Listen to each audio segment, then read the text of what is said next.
बिस्मिल्लाहिर्रहमानिर्रहीम एंड अस्सलाम वालेकुम एवरीवन।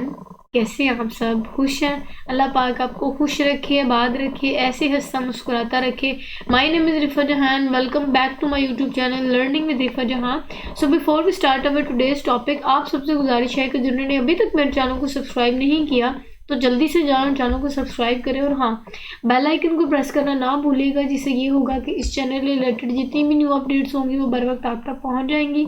चलें जी, जैसा कि आप अपनी स्क्रीन पे देख सकते हैं कि जो आज हमने टॉपिक डिस्कस करना है that is the MCQs with answers from past board papers. इस चैप्टर रिलेटेड जितनी भी इंपॉर्टेंट MCQs जो कि पेपर्स में बार बार पूछे गए हैं वो मैं आपके साथ आंसर्स के साथ शेयर करूँगी, सो दैट कि आपके पेपर पॉइंट ऑफ व्यू से इस चैप्टर रिलेटेड MCQs पोर्शन की बहुत अच्छे से तैयारी हो जाए। ठीक है, मूव ऑन करते हैं फर्दर। वहाँ से हम आज का टॉपिक स्टार्ट करते हैं। आपको पता है ये थोड़ा सा गेम टाइप भी होता है, बड़ा इंजॉय करेंगे आप। अगर आपने ये पूरा का पूरा चैप्टर मेरे से पढ़ा होगा तो आप जो है वो विलिंग होंगे आप सारे के सारे कि आप इसके आंसर्स जो है वो मुझे बता सकें। ठीक है, सो अगर आपको राइट ऑप्शन मेरे बोलने से पहले पता हो तो आप बिला झिझक उसको कमेंट सेक्शन में लाजमी टाइप कीजिएगा, ताकि आपको अंदाज़ा हो कि जो आपकी असेसमेंट थी क्या वो ठीक थी।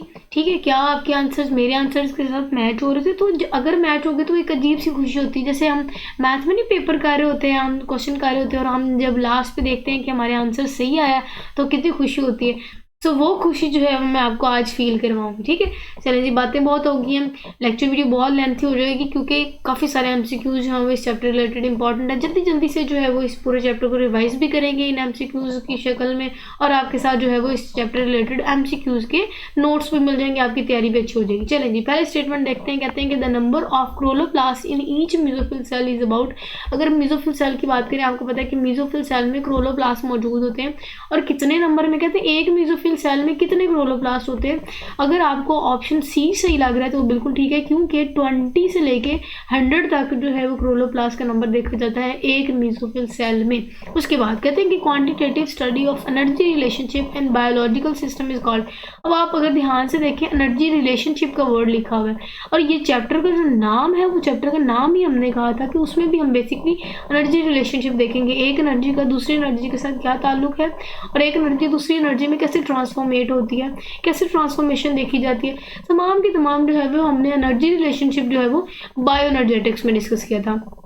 ठीक हो गया। नेक्स्ट पॉइंट कहते हैं कि अगर हम important source of atmospheric oxygen की बात करें रिलीज ड्यूरिंग फोटोसिंथेसिस, आपको पता है कि जो फोटोसिंथेसिस के रिजल्टेंट में जो हमें ऑक्सीजन मिलती है वो बेसिकली फोटोसिंथेसिस के रिएक्शन में कौन जो है वो आप कह सकते हैं रिएक्टेंट या कौन प्रोडक्ट जो है वो रिस्पॉन्सिबल होता है ऑक्सीजन की फॉर्मेशन के लिए। सो वाटर जो है वो रिस्पॉन्सिबल होता है एटमॉस्फेरिक ऑक्सीजन को रिलीज करवाने के लिए। नेक्स्ट स्लाइड में अब हम फोर्थ MCQs देखते हैं। उसकी स्टेटमेंट ये है कि अगर हम मॉलिक्यूलर फार्मूला की बात करें, किसकी मॉलिक्यूलर फार्मूला, क्लोरोफिल बी के मॉलिक्यूलर फार्मूला की बात करें, सो जिनको तो ऑप्शन बी लग रहा है वो बिल्कुल ठीक है, क्योंकि मैंने आपके साथ जब कंपैरिजन शेयर किया था क्लोरोफिल ए का बी के साथ तब हमने वहाँ इनके मॉलिक्यूलर फार्मूलाज भी डिस्कस किए थे। ठीक है, तो अगर हम बी का फार्मूला की बात करें, क्योंकि वो बी के मॉलिक्यूलर फार्मूला की बात करें तो वो उसमें कार्बन जो है वो 55 होते हैं, हाइड्रोजन का जो नंबर होता है वो 70 होता है, ऑक्सीजन का नंबर 6 होता है, इसी तरह नाइट्रोजन का नंबर 4 होता है और एंड पे जो है वो मैग्नीशियम देखी जाती है।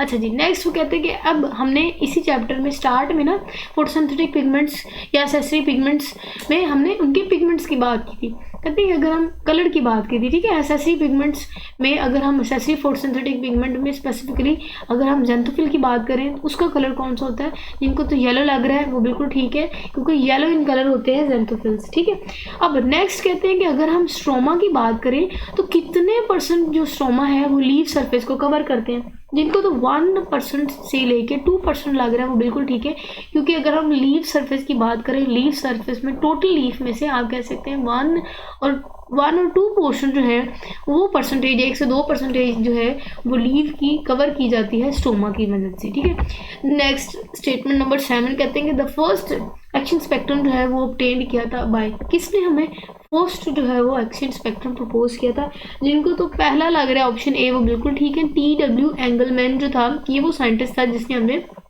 एक्शन स्पेक्ट्रम दिया था।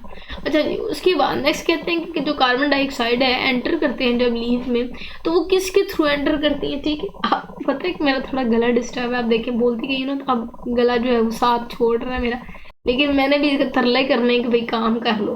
अच्छा खैर, कार्बन डाइऑक्साइड की बात करें, हमने कहा कि वो लीव्स में कैसे एंटर करता है, किसके थ्रू एंटर करता है। अब जाहिर है अगर किसी भी चीज़ ने लीव्स के अंदर एंटर करना है तो वो स्ट्रोमा के थ्रू एंटर करेगा, क्योंकि मैंने आपको कहा था जो स्ट्रोमा है ना, ये बेसिकली ओपनिंग होती है, पोर होता है, जैसे दरवाज़ा नहीं होता घर का जहाँ से कोई बंदा अंदर एंटर करता है या कुछ एंट्री होती है उस दरवाजे से, इसी तरह जो लीव्स के ऊपर स्ट्रोमेटा लगे होते हैं वहाँ से कार्बन डाइऑक्साइड एंटर होती है। ठीक हो गया, जहाँ से फिर आगे फोटोसिंथेसिस का अमल देखने को मिलता है। कहते हैं कि फोटोसिंथेटिक पिगमेंट्स की बात करें, हमने कहा था कि फोटोसिंथेटिक पिगमेंट जो हैं वो विजिबल लाइट को एब्जॉर्ब कर सकते हैं। ठीक है, तो कितनी विजिबल लाइट को एब्जॉर्ब कर सकते हैं? कहते हैं कि हाँ भाई आप ना नंबर बताएं जिनको तो 380 से लेकर 770 नैनोमीटर की लाइट को ऑब्जॉर्व करते हुए नजर आ रहे हैं ये फोटोसिंथेटिक पिगमेंट, वो बिल्कुल ठीक है, क्योंकि जितने भी फोटोसिंथेटिक पिगमेंट्स हैं वो 380 से लेकर 750 नैनोमीटर की लाइट को ऑब्जॉर्व कर सकते हैं। ठीक हो गया। नेक्स्ट जो हमने डिस्कस करना है वो हम देखेंगे कि जो क्लोरोफिल ए है ना, उसका वो कलर पूछ रहे हैं कि क्लोरोफिल ए का कलर क्या है। जिनको तो ब्लू ग्रीन लग रहा है वो बिल्कुल ठीक है, क्योंकि क्लोरोफिल ए का जो कलर है वो ब्लू ग्रीन है। नेक्स्ट स्टेटमेंट इस कहते हैं कि haem portion of haemoglobin is same to porphyrin ring, लेकिन थोड़ा सा डिफरेंस है। अच्छा, कहते हैं कि अगर हम हीम की बात करें ना, हीम और पॉर्फिरिन रिंग ये तकरीबन दोनों सेम हैं, लेकिन इनमें स्ट्रक्चर में ना एक डिफरेंस है।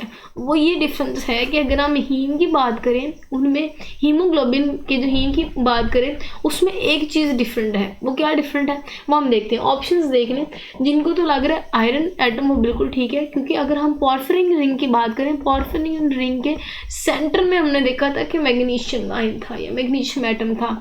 लेकिन अगर हम हीमोग्लोबिन के हीम पोर्शन की बात करें तो उसमें हमें एटम जो है वो देखने को मिलता है, और कौन सा एटम देखने को मिलता है? हमें आयरन एटम देखने को मिलता है। ठीक हो गया, तो ये डिफरेंस है थोड़ा मैग्नीशियम और आयरन का। बाकी जो है वो हीम और पॉर्फिरिन हीम जो है वो स्ट्रक्चर वाइज सेम है। अच्छा जी, नेक्स्ट स्टेटमेंट है हमारी 12th स्टेटमेंट, वो ये है कि haem portion of haemoglobin contains. अब देखें, अगर आप ऊपर वाले स्टेटमेंट समझ जाएंगे तो सेम आपको नीचे भी समझ आ जाएगी। वो पूछ रहे हैं कि जो हीमोग्लोबिन का हीम पोर्शन है वो क्या कंटेन करता है अपने पास। जिनको तो आयरन एटम लग रहा है वो बिल्कुल ठीक है, क्योंकि इनके सेंटर में आयरन मौजूद होता है। नेक्स्ट, अभी पीछे भी हमने काफ़ी सारे एमसीक्यूज तो बार बार रिवाइज होंगे, इससे क्या होगा कि आपकी रिवीजन भी हो जाएगी उसी टाइम। ठीक है। अच्छा जी, कहते हैं कि अगर हम हर मीजोफिल सेल में क्लोरोफिल के नंबर की बात करें, मैंने अभी आपको पीछे बताया था कि 20 से लेके 100 तक जो है वो नंबर हमें देखने को मिलते हैं क्लोरोप्लास्ट के मीजोफिल सेल में। ठीक हो गया। अच्छा, नेक्स्ट कहते हैं कि मैग्नीशियम जो है of chlorophyll is replaced in haemoglobin by. अच्छा, क्लोरोफिल की अगर हम बात करें, क्लोरोफिल में कहते हैं कि मैग्नीशियम है, लेकिन ये मैग्नीशियम रिप्लेस कर दिया जाता है हीमोग्लोबिन में। अभी हमने पीछे कहा कि हीमोग्लोबिन का जो हीम पोर्शन है ना, इनके पास आयरन मौजूद होता है। ठीक है, अब ये आयरन जो है ये मौजूद होता है हीमोग्लोबिन में, लेकिन कहते हैं कि अगर क्लोरोफिल की बात करें, क्लोरोफिल में ये मैग्नीशियम जो है ये रिप्लेस कर देते हैं ये हीमोग्लोबिन, क्योंकि मैग्नीशियम उनको नहीं चाहिए होता, उनको आयरन चाहिए होता है। ये वजह कि अपने सेंटर में आयरन को रखते हैं। नेक्स्ट फिर कह रहे हैं कि अगर हम टेरेस्ट्रियल प्लांट्स की बात करें तो टेरेस्ट्रियल प्लांट्स में कितने परसेंटेज जो है वो हमें फोटोसिंथेसिस की देखने को मिलती है।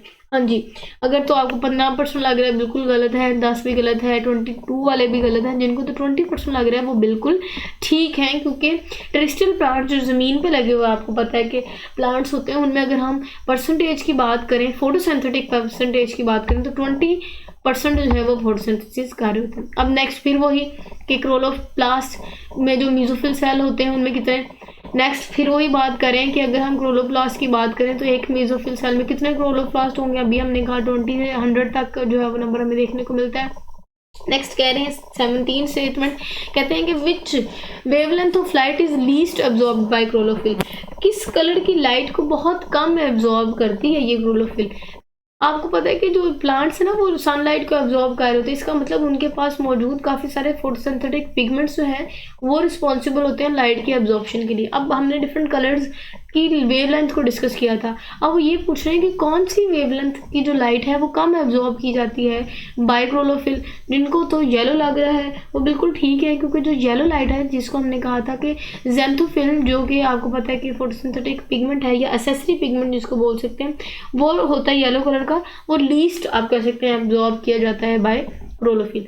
नेक्स्ट पूछ रहे हैं, कहते हैं कि फोटोसिंथेटिक पिगमेंट्स, काफ़ी सारे फोटोसिंथेटिक पिगमेंट्स जब एक जगह क्लस्टर बनाते हैं तो उस क्लस्टर ऑफ फोटोसिंथेटिक पिगमेंट्स को हम क्या कहते हैं, फौरन बच्चों के माइंड में आया होगा photo systems. Yes, photo systems ऐसा सिस्टम है जिसमें काफ़ी सारे फोटोसिंथेटिक पिगमेंट्स आते हैं, क्लस्टर बनाते हैं, और उस क्लस्टर, उस गुच्छे को, उस फोटोसिंथेटिक पिगमेंट्स के गुच्छे को हम फोटो सिस्टम्स बोलते हैं। नेक्स्ट पॉइंट, नेक्स्ट हमारा जो स्टेटमेंट है that is the carotenoids are mostly red to. अब कलर्स हमने डिफरेंट जो है वो डिस्कस किए थे लाइट्स के। अच्छा, कैरोटिनॉइड्स की बात करें, वो किस कलर से लेके किस कलर तक का जो हमें कलर कम्बिनेशन देखने को मिलता है, रेड टू ऑरेंज जो है वो कलर कम्बिनेशन हमें देखने को मिलता है। अच्छा, नेक्स्ट कह रहे हैं कि द फोटो सिस्टम 2 जो है has the form of chlorophyll A which absorb best light of. अच्छा जी, फोटो सिस्टम 2 में कहते हैं कि आपको पता है कि क्लोरोफिल ए मौजूद होता है। अब जो क्लोरोफिल ए मौजूद होता है वो कितनी वेवलेंथ की लाइट को एब्जॉर्ब कर होता है, याद करें तो मैंने आपको बताया था कि जो क्लोरोफिल ए है ना वो रिस्पॉन्सिबल होता है 680 नैनोमीटर की लाइट को एब्जॉर्ब करने के लिए। हम बी की बात नहीं करें, हम ए की बात करें। ए जो है वो इतनी लाइट को एब्जॉर्ब करता है। Next, photosynthetic pigments in plant are organised into cluster. अब देखिए पीछे उन्होंने हमसे यही स्टेटमेंट डिमांड की थी, नेक्स्ट पे भी यही बात पूछ रहे हैं, तो फोटो सिस्टम जो है is the right option. Photo system कहते हैं कि काफ़ी सारे गुच्छा या काफ़ी सारे क्लस्टर फोटोसिंथेटिक पिगमेंट्स का। अच्छा जी, नेक्स्ट स्टेटमेंट है हमारी 22 स्टेटमेंट एमसीक्यूज की, वो है कि quantitative study of energy relationship. Again वही रिपीट हो गया, उसको हम बायोएनर्जेटिक्स बोलते हैं। नेक्स्ट पॉइंट इज कहते हैं कि the hypothesis that plants water as a source of hydrogen was given by. अच्छा, ये बात हमें, ये हाइपोथेसिस या ये बात हमें किसने बताई थी कि जो प्लांट का वाटर है ना वो रिस्पॉन्सिबल होता है हाइड्रोजन का। ठीक है, जो आपको पता है कि जो हाइड्रोजन हमने मूव करते हुए देखे थे इलेक्ट्रॉन ट्रांसपोर्ट चेन में भी, फिर हमने रेस्पिरेटरी चेन में भी देखे थे, और यही जो हाइड्रोजन एटम्स थे ये रिस्पॉन्सिबल थे एटीपी की सिंथेसिस करवाने के लिए। तो कहते हैं कि ये जो हाइड्रोजन हमें मिलते हैं फोटोसिंथेसिस और रेस्पिरेशन के प्रोसेस से, ये प्लांट्स वाटर से ले रहे हैं। ये बात किसने कही थी? अच्छा जी, इनको तो वैन नील लग रहा है, वो बिल्कुल ठीक है, क्योंकि जो वैन नील साइंटिस्ट था उसने ये बात हमें बताई थी, ये हाइपोथेसिस पेश की थी। नेक्स्ट कहते हैं कि थैलाकोइड मेम्ब्रेन की बात करें, are involved in ATP synthesis bye.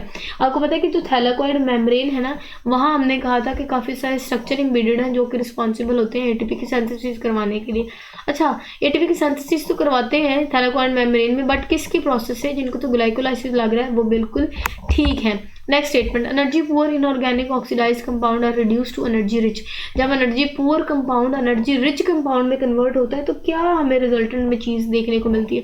Definitely बात है, ग्रोथ देखने को मिलती है, क्योंकि आपको पता है कि जब ग्रोथ हो रही होती है क्या होता है कि जो इनऑर्गेनिक कंपाउंड है ना वो ऑक्सीडाइज कर देते हैं rich energy rich compound carbohydrate में। तो जब एनर्जी रिच कार्बोहाइड्रेट्स हमें मिलेंगे तो हमारे रिजल्टेंट में हमें होगा ये कि ग्रोथ इंक्रीज होगी, ग्रोथ इंक्रीज होते हुए हमें देखने को मिलती है। नेक्स्ट हमने जो स्टेटमेंट देखनी है that is the 26th statement of our today's lecture video. कहते हैं कि the fluid field region of the chloroplast is called. जो क्रोलोप्लास्ट के अंदर फ्लूइड फील्ड रीजन होती है, मतलब क्रोलोप्लास्ट का जो लिक्विड पोर्शन है उसको हम क्या कहते हैं? जिनको तो स्ट्रोमा लग रहा है वो बिल्कुल ठीक है, क्योंकि जो स्ट्रोमा है बेसिकली वो लिक्विड पोर्शन है क्रोलोप्लास्ट का। आपको पता है मैंने आपको इनके अंदर स्ट्रक्चर भी दिखाया था, थैलाकोइड होते हैं, उसके बाद इनके बाद ग्रेना देखा जाता था, इंटरग्रेना हमने देखा था, उनके दरमियान हमें थैलाकोइड के दरमियान हमें स्ट्रोमा नजर आता था, मतलब कि फ्लूइड नजर आता था जिसको लेबल किया गया था एज स्ट्रोमा। नेक्स्ट कहते हैं कि magnesium of chlorophyll is replaced in haemoglobin by. अभी हमने डिस्कस किया था कि आयरन से वो मैग्नीशियम रिप्लेस कर दिया जाता है अगर हम बात करें हीमोग्लोबिन की तो। अच्छा, नेक्स्ट कहते हैं कि अगर हम बात करें एक्शन स्पेक्ट्रम की तो फर्स्ट एक्शन स्पेक्ट्रम, जो कि साइंटिस्ट का नाम तो हमने पीछे देख लिया था, TW एंगलमैन, इसने 1883 में हमें ये वर्किंग दी थी एक्शन स्पेक्ट्रम पे। इसकी जो वर्किंग थी ना वो किस पे थी?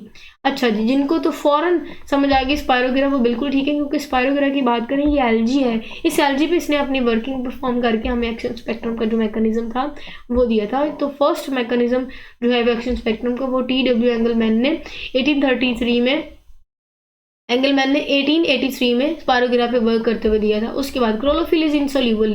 क्लोरोफिल की बात करें, क्लोरोफिल हल नहीं होती, किसमें ये हल नहीं होती? इनसोल्यूबल किसमें है? जिनको तो वाटर लग रहा है वो बिल्कुल ठीक है। अच्छा जी, नेक्स्ट स्टेटमेंट इज प्लास्टोसाइनिन। अब प्लास्टोसाइनिन आपके माइंड में आ गई होगी कि ये मैंने आपको बताया था, एक तो ये प्रोटीन है, अगर हम इनकी लोकेशन की बात करें ये इलेक्ट्रॉन ट्रांसपोर्ट चेन में हमें ये स्ट्रक्चर देखने को मिलता था। अच्छा जी, प्लास्टोसाइनिन की बात करें, इसमें जो प्रोटीन होती है इसके पास कौन सा एटम मौजूद मौजूद होता है। अगर इनके पास देखा जाए आयरन मौजूद होता है, कॉपर, मैग्नीशियम, पोटाशियम क्या मौजूद होता है। जिनको तो कॉपर लग रहा है वो बिल्कुल ठीक है, क्योंकि मैंने आपको कहा था कि जो प्लास्टोसाइनिन है ये बेसिकली कॉपर कंटेनिंग प्रोटीन होती है, ठीक है, जो कि एम्बेडेड होती है इलेक्ट्रॉन ट्रांसपोर्ट चेन में। अच्छा जी, नेक्स्ट डार्क रिएक्शन अकरिंग। भाई डार्क रिएक्शन कहाँ हो रहा था, याद करें, जिनको तो स्ट्रोमा लग रहा है वो बिल्कुल ठीक है, क्योंकि हम लाइट रिएक्शन की बात नहीं करें, हम डार्क रिएक्शन की बात करें, और डार्क रिएक्शन जो है वो स्ट्रोमा में होता है, ना कि थैलेकॉइड में। अच्छा जी, उसके बाद the electron transport chain system plays important role in the generation of ATP. अब आपको पता है डेफिनेटली, बार बार हमने पीछे भी फोटोसिंथेसिस वाले प्रोसेस में देखा था कि जो इलेक्ट्रॉन ट्रांसपोर्ट चेन है, यहाँ से बेसिकली जब प्रोटॉन्स मूव करते हैं उसके रिजल्टेंट में होता है कि हमें एटीपी मिलती थी। कहते हैं कि लेकिन ये जो एटीपी मिलती है ये किस प्रोसेस से मिलती है। अब फोटोसिंथेसिस की बात हो रही है, इलेक्ट्रॉन ट्रांसपोर्ट चेन की बात हो रही है, एटीपी की फॉर्मेशन की बात हो रही है, प्रोसेस पूछ रहे हैं, तो जाहिर है कीमियोऑस्मोसिस के प्रोसेस से होता है, क्योंकि कीमियोऑस्मोसिस के प्रोसेस से हायर कंसंट्रेशन से लोअर कंसंट्रेशन में प्रोटॉन्स की मूवमेंट, और ये मूवमेंट एटीपी सिंथेज से होते हुए जब होती है तो वो एटीपी की सिंथेसिस हो जाती है, ठीक है। तो जो प्रोसेस हमें देखने को मिलता है इलेक्ट्रॉन ट्रांसपोर्ट चेन में जबकि एटीपी की सिंथेसिस हो रही होती है, उस प्रोसेस को कीमियोऑस्मोसिस बोलते हैं। नेक्स्ट जी, वो कह रहे हैं कि आयरन कंटेनिंग प्रोटीन को क्या बोलते हैं। जिनको फेरिडॉक्सिन लग रहा है वो बिल्कुल ठीक है। अब फेरिडॉक्सिन की बात करें तो आपको पता है ये भी एक कंपोनेंट है जो कि इलेक्ट्रॉन ट्रांसपोर्ट चेन में हमने देखा था। फेरिडॉक्सिन की बात करें तो ये भी हमने कहा था प्रोटीन, और ये कौन सी थी, ये आयरन कंटेनिंग प्रोटीन थी। मतलब कि जो हमने पीछे डिस्कस किया, ये मैंने आपको दिखा देती हूँ कि जो हमने पीछे प्लास्टोसाइनिन की बात की थी ये कॉपर कंटेनिंग प्रोटीन थी, ठीक है। अगर हम फेरिडॉक्सिन की बात करें तो ये आयरन कंटेनिंग प्रोटीन है, ये भी हो गया। उसके बाद नेक्स्ट कहते हैं द प्रोसेस बाय विच, ऐसा प्रोसेस जिसमें pH gradient across membrane deliver the formation of ATP. इस प्रोसेस को हम क्या कहते हैं। अच्छा जी, जिनको तो कीमियोऑस्मोसिस लग रहा है वो बिल्कुल ठीक है। याद रखिएगा, यहाँ से एक हिंट ले लिएगा कि जब भी हम एटीपी की सिंथेसिस की बात करेंगे ना तो जाहिर है वो कीमियोऑस्मोसिस के प्रोसेस से ही हो रही होती है, ठीक है। अच्छा जी, उसके बाद कहते हैं कि अगर हम, ठीक है, नेक्स्ट उसके बाद कहते हैं कि which one is not the phase of Calvin cycle. Calvin cycle के हमने डिफरेंट फेजेस को डिस्कस किया था, 4 फेजेस हमने डिटेल से डिस्कस की थी। यहाँ दिए गई फेजेस बताएं कि क्या ये फेज है या नहीं। लेकिन वो पूछे कि जो नहीं होती, जिनको तो फॉस्फोराइलेशन लग रहा है वो बिल्कुल ठीक है, क्योंकि हमने ये इस सेपरेट टॉपिक डिस्कस किया था लास्ट पे। हमने केल्विन साइकिल कहते हैं डार्क रिएक्शन, इसका एक और नाम है डार्क रिएक्शन। उसमें हमने रिडक्शन देखी थी, कार्बन फिक्सेशन देखी थी, ठीक है, regeneration of carbon dioxide acceptor देखा था, लेकिन उसमें फॉस्फोराइलेशन नहीं देखा था, ये तो सेपरेट एक प्रोसेस है। अच्छा जी, उसके बाद FADH2 is produce during following step of Krebs cycle. याद करें जब क्रेब साइकिल मैंने आपके साथ पढ़ाया था तो हमने वहाँ डिफरेंट हमें रिजल्टेंट में प्रोडक्ट्स मिल रहे थे, लेकिन वो बात करें FADH जो 2 है उसके प्रोडक्ट की बात करें तो वो कहाँ मिलती है। जिनको तो सक्सीनेट तो फ्यूमरेट लग रहा है वो बिल्कुल ठीक है। जैसे ही सक्सीनेट से फ्यूमरेट कन्वर्ट होता है, सो सक्सीनेट और फ्यूमरेट के दरमियान ना बेसिकली FAD मौजूद होता है। तो FAD जो है वो बेसिकली आपको पता है रिड्यूसिंग एजेंट है, ठीक है। जब ये रिड्यूसिंग एजेंट हाइड्रोजन के साथ मिलेगा जो कि पीछे से इस साइकिल में मूव कर रहे होते हैं, पंपिंग हमने कहा ना मैकेनिज्म देखने को मिलता है, ये उस प्रोटोन के साथ जब मिलेंगे तब ये कन्वर्ट होते हैं FADH2। तो ये जो है वो किस प्रोसेस में होता है, तो बेसिकली सक्सीनेट से जब फ्यूमरेट में कन्वर्ट होता है केल्विन साइकिल में, तो उसमें हमें FADH2 की फॉर्मेशन देखने को मिलती है। Next, the water splitting process of photosynthesis that release oxygen. ऐसा प्रोसेस जिससे वाटर की स्प्लिटिंग होती है और उसके रिजल्टेंट में हमें ऑक्सीजन मिलती है, वो है फोटोलाइसिस। फोटो हमने कहा था, लाइट, लाइसिस मतलब ब्रेक डाउन, मतलब कि ऐसा प्रोसेस जिसमें हमने कहा था कि फोटोसिंथेसिस में वाटर की ब्रेक डाउन होना फोटोलाइसिस कहलाता है। उसके बाद which of the following is not concerned with non cyclic phosphorylation. Non cyclic phosphorylation में हमने जो जो पॉइंट्स डिस्कस किए थे, और साइक्लिक फॉस्फोराइलेशन, ये 2 डिफरेंट आप कह सकते हैं कि प्रोसेसेस थे। नॉन साइक्लिक की बात कर रहा है कि जो नीचे दिए गए ऐसी बात बताएं जो नॉन साइक्लिक में ना हो। जिनको तो आइसोसिट्रेट लग रहा है वो बिल्कुल ठीक है, क्योंकि इसमें प्लास्टोसाइनिन भी देखा जाता है, प्लास्टोक्यूनिन भी देखा जाता है, फेरिडॉक्सिन भी देखा जाता है, लेकिन इनमें आइसोसिट्रेट नहीं देखा जाता। नेक्स्ट कहते हैं कि the splitting of water and release of oxygen. Water की स्प्लिट कर जाना, ठीक है, और ऑक्सीजन को रिलीज करवा जाना during light reaction. Light reaction के रिजल्टेंट में होना, उस प्रोसेस को हम क्या कहते हैं। जिनको तो फोटोलाइसिस लग रहा है बिल्कुल ठीक है, क्योंकि अभी हमने रिसेंटली ही डिस्कस किया इस पॉइंट को। नेक्स्ट कहते हैं कि the NADP molecule will provide reducing power for the synthesis of sugar in the, अब NADH जो है वो आपको पता है कि एक रिड्यूसिंग पावर है, और ये जो रिड्यूसिंग पावर है हमने कहा था कि ये शुगर मतलब कि ग्लूकोज की फॉर्मेशन के लिए बहुत ज़रूरी है। अच्छा, अब ये कहते हैं कि किस प्रोसेस में हमने देखने को मिलता है, जिनको तो कैल्विन साइकिल लग रहा है वो बिल्कुल ठीक है, क्योंकि याद करें मैंने कहा था कि लाइट रिएक्शन के रिजल्टेंट में जो हमें प्रोडक्ट्स मिलते हैं वही प्रोडक्ट्स आगे बहुत इंपॉर्टेंट रोल प्ले करते हैं नेक्स्ट जो साइकिल है, कैल्विन साइकिल हो गया या डार्क रिएक्शन हो गया, उसको परफॉर्म करवाने के लिए। ठीक है, अब ये जो लाइट रिएक्शन का एक प्रोडक्ट है NADPH, ये भी आगे लाइट रिएक्शन को प्रोसीड करवाने में या स्टार्ट करवाने में हेल्प करता है। उसके बाद RuBisCO is the most abundant protein in, मैंने आपको पॉइंट पढ़ाया था, मैंने वहां भी कहा था, बहुत इंपॉर्टेंट ये MCQ है, पेपर में पूछा जाता है। अच्छा जी, कहते हैं कि रिबिस्को की बात करें मोस्ट इंपॉर्टेंट प्रोटीन है, बहुत ज़्यादा अमाउंट में पाई जाने वाली प्रोटीन है। कहाँ हमें इसकी अमाउंट देखने को मिलती है? क्लोरोप्लास्ट में इसका हमें अमाउंट देखने को मिलती है। अच्छा जी, खैर इग्नोर करें मेरी आवाज़।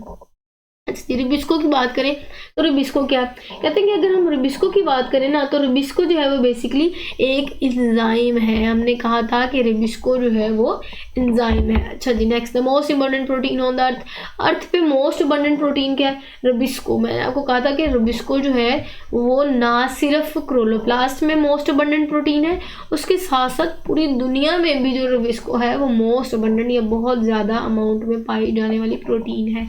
उसके बाद next statement is pyruvic acid की अगर हम बात करें, pyruvic acid is produce as a result of, pyruvic acid हमें मिलता है लेकिन किसके रिजल्टेंट में मिलता है? ग्लाइकोलाइसिस। जिनको तो लग रहा है वो बिल्कुल ठीक है। ग्लाइकोलाइसिस बेसिकली ऐसा प्रोसेस था जिसमें हमने कहा था कि ग्लूकोज जो है वो कन्वर्ट होती है इनटू 2 पायरोविक एसिड। याद आया?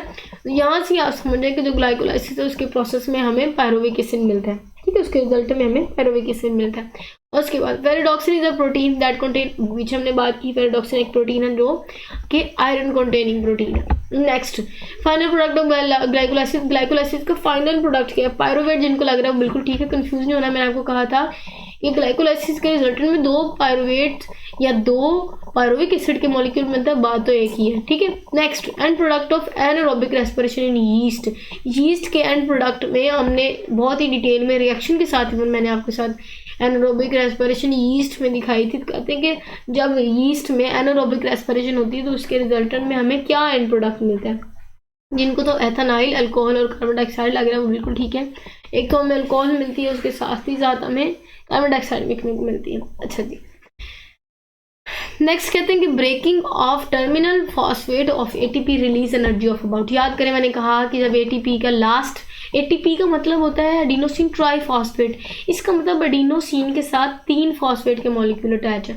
जब इस 3 में से एक फॉस्फेट रिमूव होगा, एक तो वो एडिनोसिन ट्राइफॉस्फेट कन्वर्ट हो जाएगा इनटू एडिनोसिन डाइफॉस्फेट।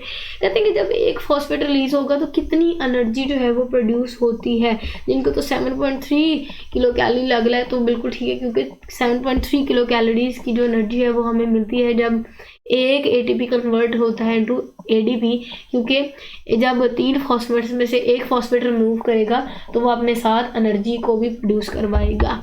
अच्छा जी, नेक्स्ट कहते हैं कि एंजाइम, अगर हम बात करें जो सेलुलर रेस्पिरेशन में एंजाइम इन्वॉल्व होता है वो कहाँ मौजूद होते हैं, किस जगह मौजूद होते हैं? बेसिकली वो लोकेशन की बात करें, जिनको तो माइटोकॉन्ड्रिया लग रहा है वो बिल्कुल ठीक है, क्योंकि हमने रेस्पिरेशन का प्रोसेस देखा ही माइटोकॉन्ड्रिया में। तो जब रेस्पिरेशन का प्रोसेस हो ही माइटोकॉन्ड्रिया में रहा है तो जाहिर है उनके अंदर जो एंजाइम्स उनको इन्वॉल्व होते हैं या एंजाइम जो रिएक्शन परफॉर्म करने में अपना रोल प्ले करते हैं तो वो भी जाहिर है माइटोकॉन्ड्रिया में मौजूद होंगे। अच्छा जी, नेक्स्ट कहते हैं कि the first step of Krebs cycle is, first step याद करें क्रेब्स साइकिल का, हमने क्रेब्स साइकिल का फर्स्ट स्टेप देखा था, उसमें होता ये था कि एसिटाइल को ये एंजाइम जो है वो मिलता था, वो अटैच होता था, किसके साथ अटैच होता था? सिट्रेट के साथ वो कंबाइन करता था या यूनियन होती थी या अटैचमेंट शो करते थे, उसके बाद हमें जो है वो अपना क्रैब साइकिल का फर्स्ट प्रोडक्ट मिलता था। ठीक है, लेकिन आप यही कह सकते हैं कि क्रैब साइकिल का जो फर्स्ट स्टेप है उसमें इन दोनों का रिएक्शन देखने को मिलता है। Next acetic acid on entering the mitochondria unites with coenzyme A to form, acetic acid जब माइटोकॉन्ड्रिया में कोएंजाइम A के साथ मिलेगा तब हमें क्या रिजल्ट में चीज़ मिलती है? एक्टिव एसीटेट मिलता है। क्या मिलता है? एक्टिव एसीटेट मिलता है। ठीक है, एसिटिक एसिड दोबारा मैं बता रही हूँ, जब कोएंजाइम A के साथ मिलेगा तो हमें एक्टिव एसीटेट मिलेगा। Next conversion of 1 pyruvic acid into 1 acetyl co give of 1 molecule of, जब एक पायरुविक एसिड कन्वर्ट होता है एक एसिटाइल को A में तब हमें कौन सा मॉलिक्यूल जो है वो मिलता है। अब जिनको तो NaDH लग रहा है वो बिल्कुल ठीक है, जब आप क्रेब्स साइकिल को याद करेंगे ना माइंड में, आपको समझ आ जाएगा कौन सा प्रोसेस कहाँ हो रहा है और उस रिएक्शन को होने के बाद जब हमें प्रोडक्ट मिलते थे तो वो प्रोडक्ट क्या थे। Next statement, the end product of glucose break down during glycolysis is by pyruvic acid. बार हम ग्लाइकोलाइसिस वाले टॉपिक में पढ़ चुके हैं। The amount of glucose converted into ATP during anaerobic respiration. Anaerobic respiration में बेसिकली हमने इनकी परसेंटेज की बात की थी कि एनारोबिक में जस्ट 2% जो है वो हमें ATP की सिंथेसिस देखने को मिलती है। समझ आ गई। Next, glycolysis is the break down of glucose up to the formation of. Glycolysis कहते हैं कि ये ब्रेक डाउन होती है ग्लूकोज की। ये ब्रेक डाउन कब तक होती जाती है, हमने कहा था कि ये एक सिंगल स्टेप रिएक्शन नहीं है ग्लूकोज का पायरुविक एसिड में कन्वर्ट होना, बल्कि इसके दरमियान काफी सारे सीरीज ऑफ स्टेप्स होते हैं। ठीक हो गया। कहते हैं कि अब यही वो कह रहे हैं ग्लाइकोलाइसिस में बेसिकली ग्लूकोज की ब्रेकडाउन होती है, लेकिन अप टू द फॉर्मेशन, कब तक ये ब्रेकडाउन होती रहती है, कब तक इनमें सीरीज ऑफ रिएक्शन होते रहते हैं, तब तक जब तक हमें पायरुविक एसिड ना मिल जाए। तो ये स्टेटमेंट बार बार है तो ये सेम एक ही पॉइंट रिलेटेड, लेकिन बार बार शेयर करने का मकसद ये होता है कि अगर आपको स्टेटमेंट इस तरह आ जाए तब आपका उसका आंसर क्या समझ आएगा। अगर स्टेटमेंट जो है वो सीधी सीधी पूछ लेते हैं कि एंड प्रोडक्ट ही बता दें आप, जब ग्लूकोज ब्रेक होती है ग्लाइकोलाइसिस के प्रोसेस में हमें एंड प्रोडक्ट क्या मिलता है, आपने कहना है पायरुविक एसिड। ठीक हो गया। पीछे भी हमने एक पायरुवेट वाला डिस्कस किया था कि final product of glycolysis pyruvate. ठीक है तो सेम, लेकिन यहाँ मेंशन करने का मकसद ये होता है कि आपको समझ आ जाए कि स्टेटमेंट जो है वो मुख्तलिफ तरीके से पूछ सकते हैं, कॉन्सेप्चुअल पॉइंट ऑफ व्यू से भी जो है वो स्टेटमेंट पूछ सकते हैं, तो आपने परेशान नहीं होना। इन रेस्पिरेटरी चेन की बात करें, NaDH is oxidised by. NaDH जो है उसको कौन ऑक्सीडाइज कर रहा था, जिनको तो कोएंजाइम लग रहा है वो बिल्कुल ठीक है, क्योंकि रेस्पिरेटरी चेन में जो कोएंजाइम है वो NaDH के लिए रिस्पॉन्सिबल होते हैं उनकी ऑक्सीडेशन करवाने के लिए। Next, synthesis of ATP in the process of oxygen. अभी हमने रिसेंटली अभी जो सेकंड लास्ट लेक्चर डिस्कस किया था इस लेक्चर रिलेटेड, इस चैप्टर रिलेटेड, अभी रिसेंटली हमने इस चैप्टर रिलेटेड जो सेकंड लास्ट लेक्चर शेयर की थी मैंने आपके साथ, उसमें डिस्कस किया था। उसमें हमने देखा था ATP की synthesis in the presence of oxygen, उसको नाम से आपको अंदाजा हो रहा होगा, उसको हम ऑक्सीडेटिव फॉस्फोराइलेशन बोलते हैं। Next statement, during respiratory chain coenzyme Q is oxidised by. जो कोएंजाइम Q है वो रेस्पिरेटरी चेन में उसको ऑक्सीडाइज कौन करवा रहा है। हमने ना सीरीज में ये सारे के सारे भी हमने स्ट्रक्चर्स देखे थे, तो आप याद करें कोएंजाइम Q के बाद कौन सा था जिसने उसको ऑक्सीडाइज किया। जिनको तो साइटोक्रोम B लग रहा है वो बिल्कुल ठीक है। Next, formula of lactic acid is. Lactic acid का फॉर्मूला पूछ रहे हैं, तो जिनको तो लैक्टिक एसिड का फॉर्मूला लग रहा है C3H4O3 वो बिल्कुल ठीक है, क्योंकि जब हमने लैक्टिक एसिड या फर्मेंटेशन वाला पॉइंट डिस्कस किया था उसमें हमने इनका फॉर्मूला भी डिस्कस किया। तो ये फॉर्मूला भी MCQs में पूछा जाता है, तो आपने फॉर्मूलाज भी बहुत ध्यान से देखने। उसके बाद which of the following is not concern with oxidative phosphorylation. नीचे दिए गए पॉइंट्स में से ऑक्सीडेटिव फॉस्फोराइलेशन के लिए ये बात जो है वो नहीं बैठती। कौन सी बात नहीं बैठती, जिनको तो प्लास्टोसाइनिन लग रहा है वो बिल्कुल ठीक है, क्योंकि प्लास्टोसाइनिन का दूर दूर तक कोई कनेक्शन नहीं है ऑक्सीडेटिव फॉस्फोराइलेशन में। ठीक होगा, क्योंकि ये जो है ना ये हमें फोटोसिंथेसिस में इलेक्ट्रॉन ट्रांसपोर्ट चेन में देखने को मिलती है। अच्छा जी, next, the amount of energy present within the chemical bond of glucose is converted. अब जो एनर्जी बॉन्ड्स है ना, केमिकल बॉन्ड्स ऑफ ग्लूकोज, तो जो ग्लूकोज के केमिकल बॉन्ड्स हैं उनमें कितनी अमाउंट ऑफ एनर्जी जो है वो मौजूद होती है। परसेंटेज बेसिकली पूछ रहे हैं, जिनको तो 1% लग रहा है वो बिल्कुल ठीक है। तो chemical links between catabolism and anabolism, chemical link जो है कैटाबोलिज्म और एनाबोलिज्म के दरमियान वो लिंक क्या है, वो ATP है। ठीक है, ये जो ATP है ये बेसिकली कैटाबोलिज्म और एनाबोलिज्म को आपस में जोड़े रखता है। ठीक है, ये केमिकल है ना बेसिकली, यही वजह है कि इसको केमिकल लिंक बनाया हुआ है। Next, this is the last आप कह सकते हैं MCQ statement of our lecture video. Also this is the last statement which I am going to read with all of you. Glycolysis की बात करें, glycolysis is the breakdown of glucose, हम बार बार पढ़ चुके हैं। So this is all for today. I hope आपको ये सारे के सारे MCQs बहुत अच्छे से समझ आई होंगी, और मजीद मैंने आपके साथ डिटेल दोबारा रिवाइज करना आने का मकसद ये होता है कि आपके साथ जो पूरे को पूरा चैप्टर है ना उसकी रिवीजन करवाई जाए। जैसे मैंने स्टेटमेंट पढ़ी, मैंने आपके साथ उस स्टेटमेंट रिलेटेड जो टॉपिक था उसको भी रिवाइज करवा दिया। आई होप आपको बहुत अच्छे से समझ आई होगी। अगर इस रिलेटेड आपने फिर भी कुछ क्वेश्चन पूछने हो तो बिला झिझक आप कमेंट सेक्शन में पूछेगा। अल्हम्दुलिल्लाह ये चैप्टर हमारा आज कंप्लीट हुआ। थोड़ा लेंथी था, कंसेप्चुअल था, बहुत कोई मुश्किल नहीं था। हाँ, मज़े का था, इंटरेस्टिंग था। थोड़ा सा ध्यान से अगर आप छोटी छोटी बातों को समझेंगे तो ये चैप्टर हो जाएगा इंशाल्लाह। नेक्स्ट जो है वो हम चैप्टर नंबर 12 डिस्कस करेंगे। टिल देन अपना बहुत सारा ख्याल रखिएगा, दुआओं में मुझे याद रखिएगा। स्टे कनेक्टेड एंड अल्लाह हाफिज़।